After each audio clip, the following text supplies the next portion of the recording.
Hello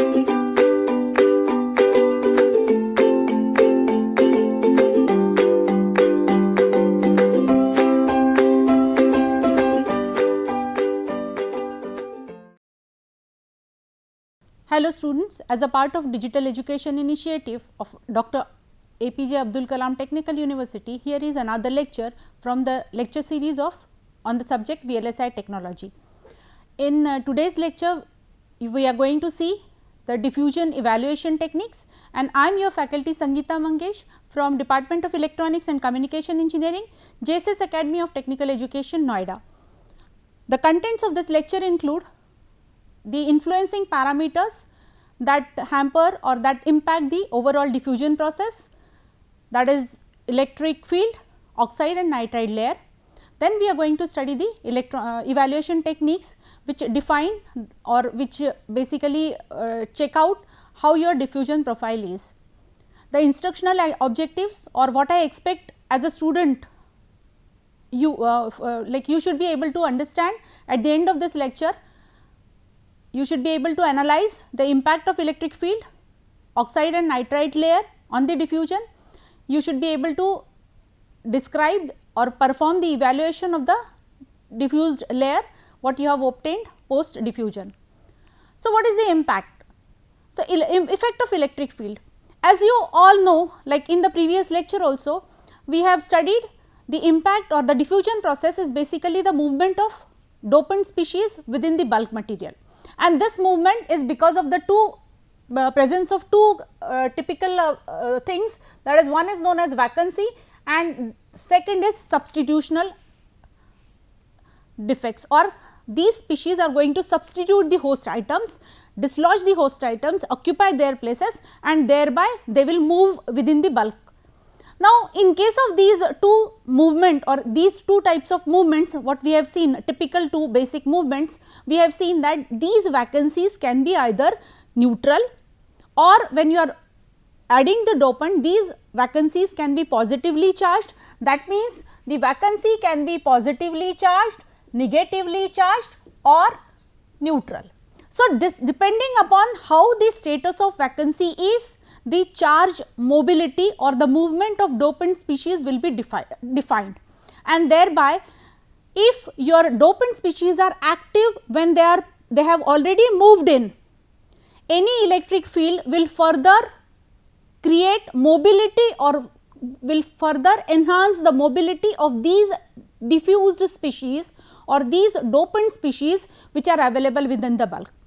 So, the movement of impurities can be accelerated or can be retarded in the presence of electric field depending upon the direction of the electric field and the sign of the ionized impurities. So, the impurities which have moved in depending upon their charge and the applied electric field, the movement will be either accelerated or enhanced or it will be retarded.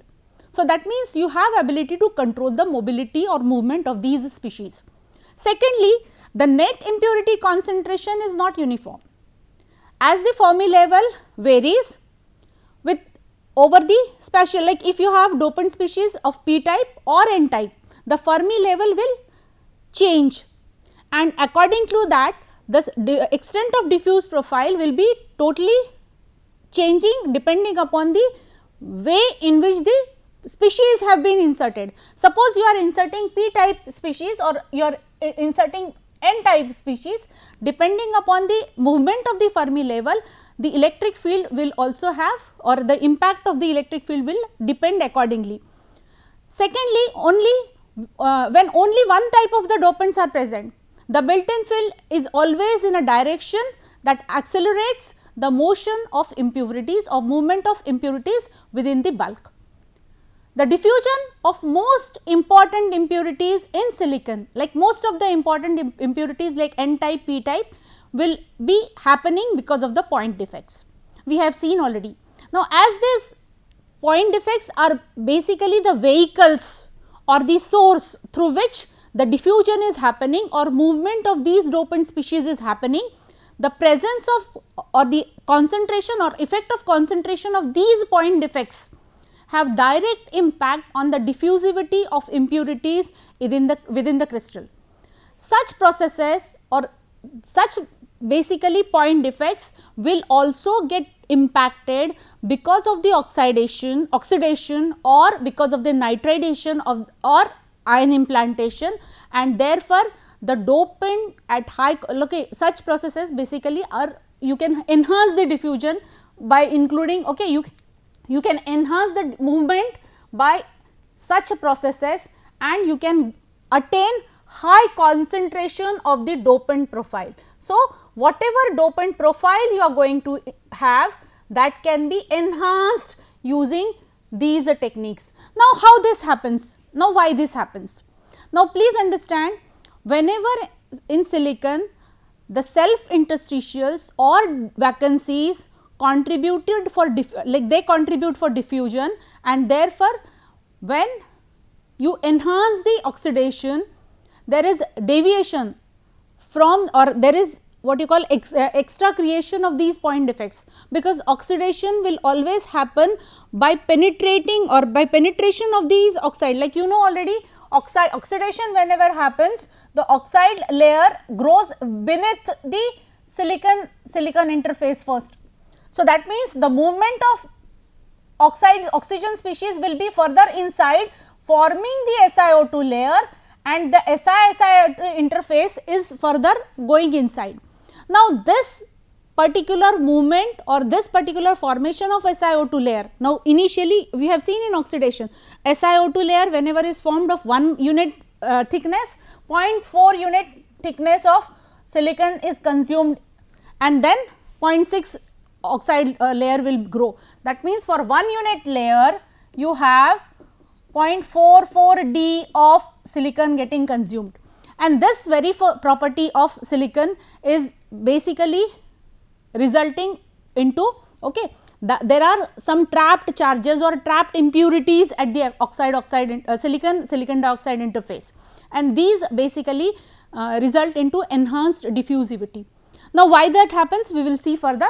Now, just see, in case of silicon, both interstitials or self interstitials and vacancies contribute to the diffusion, and therefore, so that the enhanced and retarded diffusion can be directly induced by deviation of the fraction of these vacancies or interstitials from their equilibrium values. Oxidation and nitridation enhanced or retarded diffusion for group 3 and group 5 elements is therefore very easily can be carried out or can be managed. You can very well control the diffusion by using oxidation layer or nitridation, silicon nitride layer, and you can get the desired profile. The oxidation of silicon has it has been long observed, it has been very well studied, and you can get the enhanced diffusivity in case of boron, or to a lesser, like you can boron, for example, you have in case of boron the what you call lattice defect, the mismatch is too high, and therefore, this is not very easily be, like you do not have much of the controllability in that case, but in case of phosphorus and arsenic, you can get, okay, to a less extent in case of phosphorus and arsenic, and in case of boron you can manage that very well. It is also proven that the oxidation of silicon causes the nucleation and the oxide growth of interstitial type dislocations, especially along the 111 plane, and therefore, these planes or along these planes you will have something known as oxide induced or oxide induced stacking faults, or we call them as oxide stacking faults, OSF. These stacking faults are basically the mismatch of the crystal or misaligned crystals, and these misaligned crystal can result into interstitial type, okay, OSF, that is oxide induced faults, and these oxide induced faults during which are created during the oxidation process can result into, okay, that is because of the mismatch in the what you call segregation coefficient and mismatch of the crystal orientation can increase the interstitial or point defects or interstitials, and because of that you will find enhanced, enhancing the interstitial component of the impurity and thereby enhanced diffusivity. So, there is change in the diffusivity at the silicon dioxide interface because of the mismatch in the crystal orientations and introduction of the oxide induced stacking faults. So, these stacking faults specially are very prone in 111 plane, and therefore, you have got enhanced diffusivity because of this. So, it is practically being studied, this is practically being studied, and thereby you will see that this is the dry oxidation ambient, whatever dry oxidation ambient, this particular diffusivity is enhanced, this is the inert ambient diffusivity in case of my boron.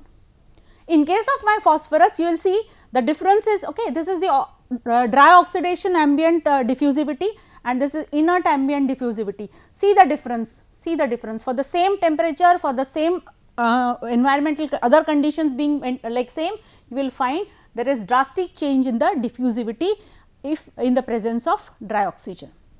Thermally grown silicon nitride or silicon dioxide layer nitrided by the exposure of ammonia ambient, which is basically used as the alternative in case of dielectric, that is very well used in DRAM node capacitors.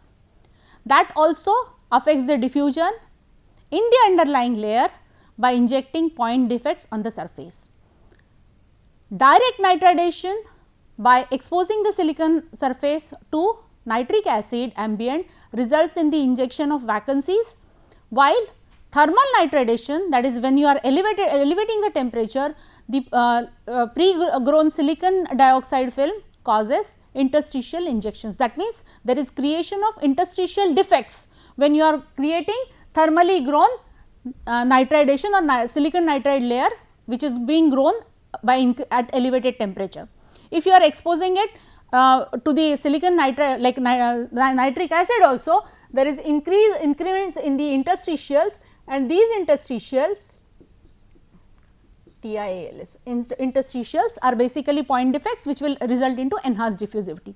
Direct nitridation also causes the enhanced diffusion in case of antimony, and there is a retardation in the diffusion level or diffusivity is getting retarded, reduced because of the in case of boron and phosphorus. That is again interstitials are getting like there are the favorable like non-favorable conditions being created because of the direct nitridation, and because of that you will have reduction in the diffusivity. Then comes, this is what is the practical shown example. Here you are having oxygen, see this is the diffuse layer of phosphorus, diffuse layer is shown over here. When you have when you have phosphorus layer is exposed to my oxygen, that is oxidation happening from this particular opening, mask opening. Now, wherever there is oxygen oxidation happening, you will find that the diffusivity is enhanced over here, just see. Similar is the case in case of nitridation. In case of nitridation of antimony, that is HNO3, that is NH3, that is nitric acid is being like this is being exposed to. So, nitridation whenever is carried out from this window, mask window, please see exactly below this nitridation window you are having enhanced diffusion. Here you are having enhanced diffusion.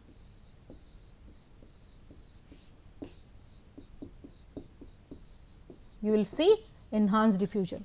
So, this is practically being seen, practically being observed, and it is well studied, thereby you know exactly how to increase or retard the diffusivity when you want to get the desired. Now, this is entirely being studied with an objective that you want a specific profile for desirable characteristics to be incorporated while device designing. Another, so once you are thorough with how to obtain the desired profile, let us check out how to go for measurement of these profiles what you have obtained. Now, entire engineering revolves around precision. Now, whenever you know how to, like you have studied the diffusion, you have modeled it through mathematics, you know how to get the, you have seen the performance of different materials, within the silicon. Once that entire thing, how deviation is happening, that you are aware of, you know how to enhance using electric field, you know how to enhance using oxidation or nitridation, you know how to obtain the precise profile beneath the particular layer, you know already how to control the opening by considering the lateral diffusion, you know the oxide induced stacking faults, what is their impact, and how to use make use of oxidation, process of oxidation rather, to control the diffusion profile or to get the desired diffusion profile. So, once you are thorough with these things, like you have already acquainted with these things, we must know how to go for final measurement of these diffusion profiles what you have obtained within your silicon bulk. Now, what are the characteristics? How do we measure? What are the typical characteristics that define the performance? So, very first characteristics is the junction depth. Now, what is this junction depth? It is the depth measured from the surface of the plane of a p-n junction at which the concentration of the acceptor is equal to the concentration of the donor. So, wherever there is equilibrium concentration is obtained, that particular penetration region, that region till when the charge carriers have moved or impurities have moved in, that is going to define your junction depth. Now, another property is the sheet resistance. Now, what is something different than the normal? Now, please understand, it is also called as a sheet resistivity. Its name, or it is basically a measure of resistance of thin films that are normally uniform in thickness. Now, sheet resistance is basically non-varying parameter, or it is a parameter which is not varying throughout the area. We assume that it is okay over a uniform thickness. If the thickness is uniform, thickness is same, it is not going to change, it is going to be same, and with that assumption we carry out the sheet resistance measurement. Whenever we are scaling those areas, like we are taking small portion of the entire thin film, the property will not change, and that is why we consider, rather than direct resistivity, we carry out the sheet resistance, or we carry out sheet resistivity measurement or measurement of sheet resistance, which will exactly give you the idea about those point contacts or small areas within which, especially when your miniaturization is happening with the devices, when the scaling of devices is happening, in the scale structures also the sheet resistance will be same, and therefore, we are measuring that particular parameter to define the electrical characteristics. And the third parameter is the dopant profile, which is basically giving you the area or the under the dopant, or like you can say area under the curve, or it is the area which is where these charge carriers have moved in, or the dopant species have moved in, thereby resulting or thereby changing or altering the properties of the bulk material. Okay. So, the electrical parameters will change depending upon the nature or depending upon the concentration at which these dopant species have moved in. Now, how do we measure them? So, very first parameter is the junction depth. Now, this junction depth measurement is carried out by staining. Now, what do you mean by staining? Now, staining is basically a method wherein you carry out etching within that particular bulk. Okay. You carry out etching within the bulk and you measure the angle basically lapped at 1 or 5 degree. Now, you from the bulk you take a small angular portion, or you etch away a small angular portion and you chemically stain that angular portion at an angle of 1 to 5 degree. You stain that particular etched area. So, that means एक छोटा सा खरोच आपने बनाया, उसके अंदर आपने ये स्टेनिंग मटेरियल डाला एंड स्टेनिंग मटेरियल डाल के आपने like you are going to study it. Now, what is that staining material? That staining material is 100 cc of HF, 49% concentration and few drops of HNO3. And what you will do is, the sample is subjected then to strong illumination for 1 or 2 minutes. Now, what will happen in that case? Whatever is that small etched away area is at an angle, that area when exposed to this stain or a dye will will show some particular properties. The area having p type impurity will get stained darker than the n type impurity, and when it is okay, and that is because of the specific properties of the dopants or reaction of those dopant species with the material that is used for staining. As a result, there is a difference in the reflectivity, and the difference in the reflectivity is then converted, or it is going to give you the measurement of the junction depth. So, there will be difference, okay, reflectivity difference, the p region will be darker, n region will be comparatively lighter, hence there will be difference in the reflected pattern, or the light when it is falling on the darker surface will reflect less, what you call brighter surface will have, okay. So, that is how you will have reflection difference, and the difference between the reflection pattern will give you the junction depth. The location of the stained junction depends upon the p type concentration, what is the level of p type concentration, and sometimes the how the gradient is. So, the measurement also changes if the gradient is abrupt, or suppose your profile is having, okay, if your gradient whatever is the concentration gradient, depending upon that the junction profile measurements will have significant impact, or the staining pattern will also change. In general, stain boundary corresponds to the concentration level in the range of 10 raised to the power 17 atoms per centimeter cube. So, you can exactly measure up to this kind of measurements. Another method is you can be delineated, that is you can cut the portion. In previous method we have etched at an angle of 1 to 5 degree. Here what we have done, we have properly cut the portion with some tool. You have a cutting tool where you will create a groove inside and you will etch away that surface, and then you will carry out the measurement of this particular portion. We call this as A, and the small angular portion or the curvature here we call it as B. Now, this portion, see, from where it has cut to the center we call it as A, this is my A, and the small portion here, this I call it as B.